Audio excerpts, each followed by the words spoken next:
बिस्मिल्लाहिर्रहमानिर्रहीम। उम्मीद है आप सब ठीक होंगे। आज का जो हमारा लेक्चर है क्लास 9th का जो हमने स्टार्ट किया हुआ है एक सीक्वेंस चैप्टर 1 स्टार्ट किया हुआ है और उसकी जो एक्सरसाइज है आज हम डिस्कस करेंगे 1.4, क्योंकि 1.3 हमने पिछले लेक्चर में डिस्कस कर ली हुई है और 1.4 आज हम डिस्कस करेंगे। तो 1.4 के चलते हैं हम इसकी एक्सरसाइज के क्वेश्चंस के ऊपर के क्वेश्चंस हमारे पास क्या हैं। तो अगर हम देखें तो हमारे पास जो इस एक्सरसाइज का जो क्वेश्चन नंबर 1 है वो कुछ इस तरह है कि इफ़ एम एक मैट्रिक दे दिया गया है, एन भी मैट्रिक है, पी भी मैट्रिक है, क्यू आर भी, एस भी और आई भी मैट्रिक है। ठीक है जी, अपने फाइंड क्या करने हैं। बेसिकली हम एडिशन कर चुके हैं पिछले लेक्चर्स में। एडिशन का आपको टॉपिक की समझ आ गई होगी और मल्टीप्लिकेशन के टॉपिक पे आज हम चलेंगे। तो उसके जो पार्ट्स थे मल्टीप्लिकेशन वाले, मैंने वही यहाँ पे आपको समझाने की कोशिश करनी है। उम्मीद है आपको समझ आएगी। एक पार्ट है हमने एम और एन को मल्टीप्लाई करना है और एन और आर मैट्रिक को, पी और एम मैट्रिक को। फिर इसका जो बी पार्ट है ये बेसिकली ए पार्ट्स के थे। ठीक है जी, बी पार्ट है उसका जो पहला पार्ट है M into N R is equal to M N into R. अगर आपको पता हो तो ये एसोसिएटिव प्रॉपर्टी है। ठीक है जी, उसको प्रूव करना है। ठीक है, और फिर ये नीचे आपके पास डिस्ट्रीब्यूटिव लॉ आ जाता है। तो ये दो प्रॉपर्टीज़ मल्टीप्लिकेशन की ओवर 3 मैट्रिक्स हम सॉल्व करेंगे और ये सिंपल हम 2 मैट्रिक्स के आपस में मल्टीप्लिकेशन करेंगे। तो चलते हैं, हमारे पास जो क्वेश्चन नंबर 1 है इस मैट्रिक इसका उस पे वो हमारे पास है M multiply N. M matrix हमारे पास क्या है जी, 1 2 3 4 एंड एन मैट्रिक है हमारे पास 10 -1 0 एंड 2। इनको मल्टीप्लाई कैसे करना है, आप हमेशा याद रखना है कि मल्टीप्लिकेशन के लिए सबसे पहले आपके पास मैट्रिक सेम आर्डर के होने चाहिए। जब आपके पास मैट्रिक कोई भी मैट्रिक आपके पास सेम आर्डर का होगा तो आप उस वक्त उस मैट्रिक को सॉल्व कर सकते हो। यहाँ पर आपके पास जो मैट्रिक है, तो अब इसको मल्टीप्लिकेशन के लिए कैसे यूज़ करते हैं। First row first column, first row second column, second row first column, second row second column. मतलब फर्स्ट रो को फर्स्ट कॉलम से जब आप मल्टीप्लाई करते हो, फर्स्ट रो के फर्स्ट कॉलम की फर्स्ट रो के फर्स्ट एंट्री को मल्टीप्लाई करना है फर्स्ट कॉलम की फर्स्ट एंट्री से, then plus second first row का जो सेकंड एलिमेंट है उसको मल्टीप्लाई करना है फर्स्ट रो के फर्स्ट कॉलम के सेकंड एलिमेंट के साथ। ठीक है जी, तो फिर इन दोनों को प्लस करके आपके पास एक जो फॉर्म बनती है वो नीचे वही किया हुआ है मैंने कि फर्स्ट रो का फर्स्ट एलिमेंट को मल्टीप्लाई किया है फर्स्ट कॉलम के फर्स्ट एलिमेंट से, प्लस फर्स्ट रो का second element multiply by first column का सेकंड एलिमेंट। फिर आगे फर्स्ट रो को अगले जो कॉलम से हमने मल्टीप्लाई करना है वो है 1 multiply -1, 2 multiply by 2, 3 multiply by 10 plus 4 multiply by 0 and then 3 multiply by -1, 4 multiply by 2। ठीक है जी, तो अब इसको अगर आप ऐड करो तो 10 मल्टीप्लाई बाय 1 10 हो जाता है, प्लस 2 को मल्टीप्लाई 0 से किया तो 0, -1 plus multiply by +1 1 -1 plus 2 2 time 4। ठीक है जी, 3 मल्टीप्लाई बाय 10 30 प्लस 4 को 0 से मल्टीप्लाई किया तो 0। इसी तरह आपके पास है 3 को -1 से मल्टीप्लाई किया तो -3 प्लस 4 को 2 से मल्टीप्लाई किया तो 8। तो यहाँ से अगर आप देखें तो आपके पास क्या आ जाता है, 10 + 0 10 आ जाता है एंड -1 + 4 क्या आ जाता है आपके पास 3 आ जाता है, 30 + 0 0 30 आ जाता है, -3 + 8 क्या आ जाता है 5। उसके बाद अगर आप देखें तो आपके पास है एन आर को मल्टीप्लाई करना है। एन का जो आपके पास मैट्रिक था वो 10 -1 0 एंड 2 और आर का था -1 और -1 और +1। अब याद रहे जब आपके पास कोई भी, अब यहाँ पे देखो ये कितने इसके कॉलम हैं, कॉलम 1 है, कॉलम 1 है, फिर हम मल्टीप्लाई कर सकते हैं। अगर कॉलम हमारे पास रोज़ 1 है तो हम मल्टीप्लिकेशन नहीं कर सकते।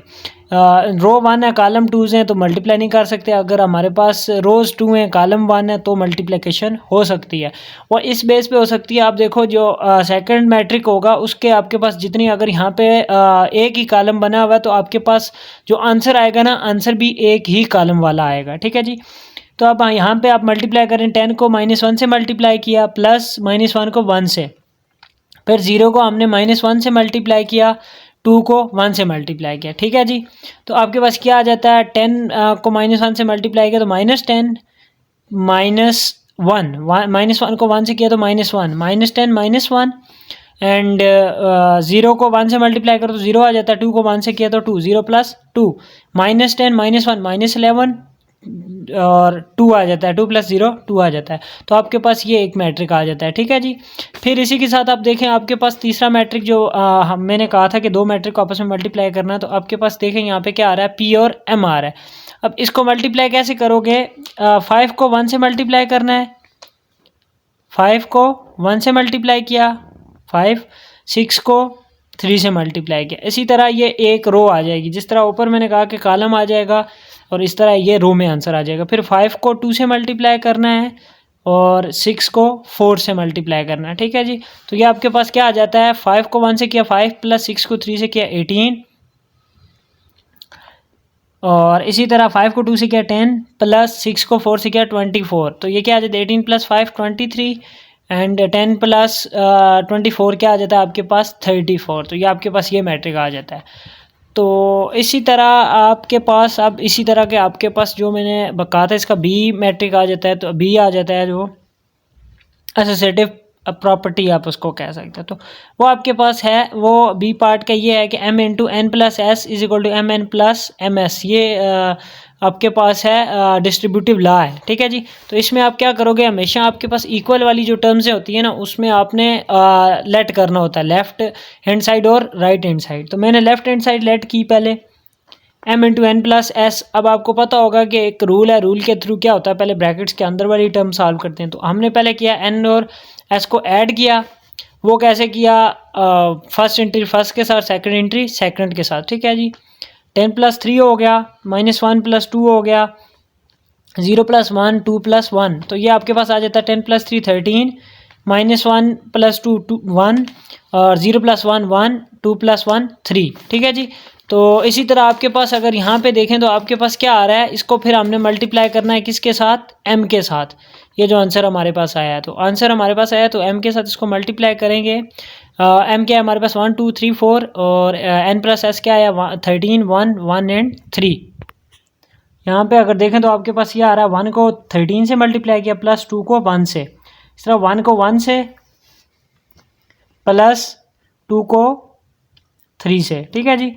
इसी तरह नीचे अगर आप देखें तो इसके साथ नीचे आपके पास क्या आ जाता है, 3 को 13 से प्लस 4 को 1 से, इस तरह 3 को 1 से मल्टीप्लाई किया 4 को 3 से। तो आप इसके अगर आप इनको मल्टीप्लाई करके ऐड करें तो हमारे पास क्या आ जाता है, 13 को 1 से मल्टीप्लाई करो 13 + 2 1 + 6 13 × 3 39 + 4 3 + 12। तो ये आपके पास क्या आ जाता है मैट्रिक 13 + 2 15 15 6 + 1 7 39 + 4 43 3 + 12 15। ये आपके पास लेफ्ट हैंड साइड आ गई। अब हमने क्या करना है, इसी के थ्रू हमने राइट हैंड साइड प्रूव करनी है, जो कि राइट हैंड साइड हमारे पास क्या है, पहले हमने mn प्रूव करना है, फिर ms प्रूव करेंगे, फिर उसके बाद इन दोनों को ऐड कर देंगे। तो mn हमारे पास क्या आ रहा है, जो पीछे मैंने सॉल्व पहले भी हमने कर लिया है फर्स्ट पार्ट में, इसके अगर आप देखें तो हमने पहले यही सॉल्व किया है, ठीक है जी, m और n। तो वो हमारे पास क्या आ रहा है, बेसिकली वो आ रहा है 10 + 0 -1 + 4 30 + 0 -3 + 8। तो वो आ रहा है 10 3 30 और 5। इसी तरह हम इसका अब ms फाइंड करेंगे। तो ms हमारे पास क्या है, ms अगर आप देखें तो 1 को 3 से मल्टीप्लाई करना है प्लस 2 को 1 से, इसी तरह 1 को 2 से मल्टीप्लाई करना है और 2 को 1 से, फिर 3 को 3 से मल्टीप्लाई करना है, दरमियान में प्लस आएगा इधर याद रखना है, प्लस 4 को 1 से, इसी तरह 3 को 2 से और 4 को 1 से। तो ये आपके पास क्या आ जाएगा 3 + 2 9 + 4 2 + 2 6 + 4।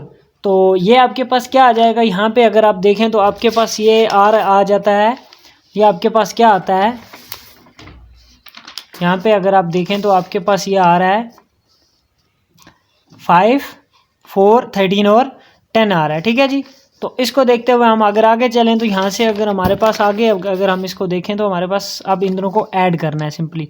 तो ऐड कैसे करोगे, 10 3 35 प्लस 5 4 13 10, 10 को 5 से ऐड कर देना है, 3 को 4 से, 30 को 13 से, 5 को 10 से। तो ये आपके पास क्या आ रहा है, 10 प्लस 5 15, 3 प्लस 4 7, 30 प्लस 3 13 43, 5 प्लस 10 15। तो ये आपके पास आ जाता है राइट हैंड साइड। तो इसको देखते हुए आप ये कह सकते हो लेफ्ट हैंड साइड किसके इक्वल है, राइट हैंड साइड के इक्वल। ठीक है जी। यहाँ से आप देखें अब हमारे पास इसका सेकंड पार्ट है m/n/r is equal to mn/r। तो इसको आप कैसे सॉल्व करोगे, पहले m/n/r लेफ्ट हैंड साइड हमने लेट की, तो इसकी मल्टीप्लिकेशन हमने की, तो ये हमारे पास क्या सोल्यूशन दे रहा है, -11 एंड 2 आ रहा है। ठीक है, इसको फिर हमने किसके साथ मल्टीप्लाई किया, इसको हमने मल्टीप्लाई किया m के साथ, तो ये हमें आ रहा है -11 प्लस 4 -33 प्लस 8। अब -11 प्लस 4 तो आपके पास क्या बच जाता है यहाँ पे, -7, 33 में से 8 निकालो तो आपके पास -25 ये बच जाता है, आपके पास ये आ जाता है mn और आपके पास r जो मल्टीप्लाई किया तो इनका सोल्यूशन हमारे पास आया -7 और 25। अब हमने राइट हैंड साइड चूज़ की, उसमें पहले mn को मल्टीप्लाई किया, ये हम ऑलरेडी कर चुके हैं पीछे। तो इसका क्या आंसर आता था आपके पास 10 3 30 एंड 5। तो इसके साथ हमने r को क्या करना है, मल्टीप्लाई किया, तो 10 multiply by -1 plus 3 multiply by 1, -10 plus 3 7 आ जाता है।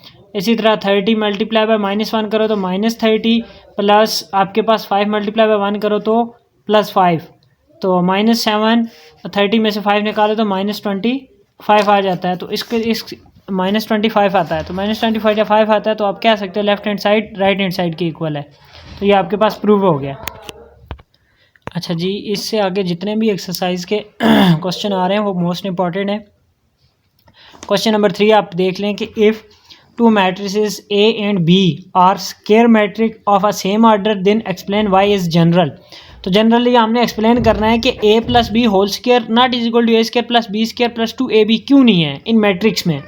मैट्रिक में वैसे तो हम कहते हैं ना a plus B whole square इसके इक्वल होता है, लेकिन इन मैट्रिक की फॉर्म में क्या ये इक्वल क्यों नहीं है, तो हमने इसको प्रूव करना है। तो उसके लिए लेफ्ट हैंड साइड आपने लेट कर ली a plus B whole square, तो इसको आप लिख सकते हो a प्लस बी। ठीक है जी, फिर इसको आप मल्टीप्लाई करो, मल्टीप्लाई क्या करना है, ए को ए से मल्टीप्लाई किया ए स्क्वायर आ गया, प्लस ए को बी से मल्टीप्लाई किया ए बी, प्लस बी को ए से किया तो बी ए, प्लस बी को बी से किया तो बी स्क्वायर। तो अगर अब मैट्रिक फॉर्म में देखो ना तो आपके पास ये आप कह सकते हो कि A B not is equal to B A matrix form में, ये याद रखना, क्योंकि हमने स्टार्टिंग में पीछे एक प्रूव किया था कि ए बी का मल्टीप्लिकेशन पॉसिबल है, नो नॉट पॉसिबल। ठीक है जी, तो इसी तरह बी ए का जो मल्टीप्लिकेशन क्या है, पॉसिबल है जी, पॉसिबल है। ठीक है, तो वहीं से भी आपको पता चल जाना चाहिए कि A B not is equal to B A, तो इसके बी के इक्वल नहीं है। तो अगर ये इसके इक्वल नहीं है तो हम ये भी कह सकते हैं ना A B plus B A not is equal to A B, तो ये भी हमारे पास नॉट जो है ना इक्वल होगी। तो अगर ये नहीं है इक्वल तो हम ये कह सकते हैं ना, so A plus B whole square not is equal to A square plus B square plus 2ab। ठीक है जी, आई होप आपको समझ आई होगी। इसी तरह का इसका दूसरी जो फॉर्म है वो है a minus B,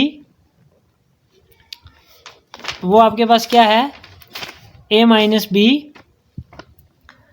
into A plus B is not is equal to A square minus B square. इसमें भी फिर आपने लेफ्ट हैंड साइड लेट करनी है, फिर इसको मल्टीप्लाई करना है, A square plus A B minus B A minus B square. वही कंडीशन याद करो पीछे जो मैंने अभी बताई कि अगर आपके पास A B not is equal to B A होता है और अगर ये नॉट इज इक्वल टू है तो फिर आप ये भी कह सकते हो ना A B not is equal A B minus B A not is equal to A B क्या -2ab। ठीक है जी, या 2ab ये कह सकते हो। तो अगर ये नहीं आ सकता तो हैंस आप कह सकते हो ना कि a minus B A plus B not is equal to A square minus B square. ठीक है जी, यहाँ पे देखें जी आपके पास जो अब क्वेश्चन नंबर 4 आ गया, if a is equal to 1 - 3 b is equal to matrix आपको एक दे दिया है, c भी मैट्रिक है डी भी मैट्रिक है। आपको कैलकुलेट क्या करना है, B A C D and D C multiply करना है इनको। दूसरा पार्ट है is B is product of B A possible, क्या पॉसिबल है। फिर तीसरा आपके पास दे रहे हैं कि are the matrices A and B comfortable for multiplication, क्या मल्टीप्लाइकेशन के लिए कंफर्टेबल हैं? आपको फिर इसकी कंडीशन देखनी है। यहाँ से हमने देखना है कि मैट्रिक देखो आपके पास ए 1-3 है, बी आपके पास 2-3-4-0, तो क्या ये मल्टीप्लिकेशन के लिए पॉसिबल हैं, वो हमने एक देखना है। दूसरा हमने क्या देखना है कि आपके पास जो बी ए है वो पॉसिबल है, आपके पास जो है वो प्रोडक्ट उनका अगर लें हम तो। इसी तरह इसके बाद जो चौथा और पांचवा पार्ट है ये मोस्ट इम्पॉर्टेंट हैं बोर्ड के पॉइंट ऑफ व्यू से भी। Verify CD all transpose is equal to D transpose C transpose. Show that C plus D transpose all transpose is equal to C transpose plus D transpose। ठीक है जी, तो हम चलते हैं। सबसे पहला जो आपके पास है बी ए का मल्टीप्लाई करना, देखना है आपने मल्टीप्लाई होता है या नहीं। तो हमने क्या किया, बी ए को मल्टीप्लाई कर दिया, 2-3-4-0 मल्टीप्लाई किया 1 और -3 से, 2 को 1 से मल्टीप्लाई किया +3 को -3 से, 4 को 1 से मल्टीप्लाई किया, 0 को -3 से। ठीक है जी, तो ये आपके पास क्या आ जाता है 2 -9 4 + 0 -7 और 4 आ जाता है आपके पास। इसी तरह यहाँ पे आप सी डी देख सकते हैं, आपके पास क्या है 2 -1 4 8 1 और 6 4 और 2। ठीक है, इनको मल्टीप्लाई किया, आपके पास ये मल्टीप्लिकेशन 2 को 1 से, -1 को 4 से, 2 को 6 से, -1 को 2 से, 4 को 1 से, 8 को 4 से, 4 को 6 से और 8 को 2 से। अब इसको मल्टीप्लिकेशन की एक ट्रिक आपको अगर मैं बता दूं ना तो आपके लिए ज़्यादा इजी रहेगा। यहाँ पे अगर देखें आप, ये देखो फर्स्ट रो को जब आप फर्स्ट कॉलम से मल्टीप्लाई करते हो एज इट इज़ ही, फर्स्ट रो को सेकंड कॉलम से मल्टीप्लाई करते हो इस तरह, फिर आपके पास सिर्फ चेंज क्या होता है, सेकंड रो होती है। मतलब हर एक जो है सेकंड जो आप मल्टीप्लिकेशन कर रहे हो, तो देखो यहाँ पे सिर्फ 4 है, 1 की तरह 1 आ गया, 8 को मल्टीप्लाई करो तो 4 इसी तरह आ गया, तो इसी तरह 2 की जगह 4 है, 6 एज ही आ गया, -1 की जगह 8 तो 2 आ गया। ठीक है जी, तो यहाँ पे देखें तो आपके पास क्या आ रहा है 2 - 4 12 - 2 4 + 32 24 + 16, ये आपके पास आ जाता है -2 10 36 एंड 40। तो ये आपके पास सी डी आ गया।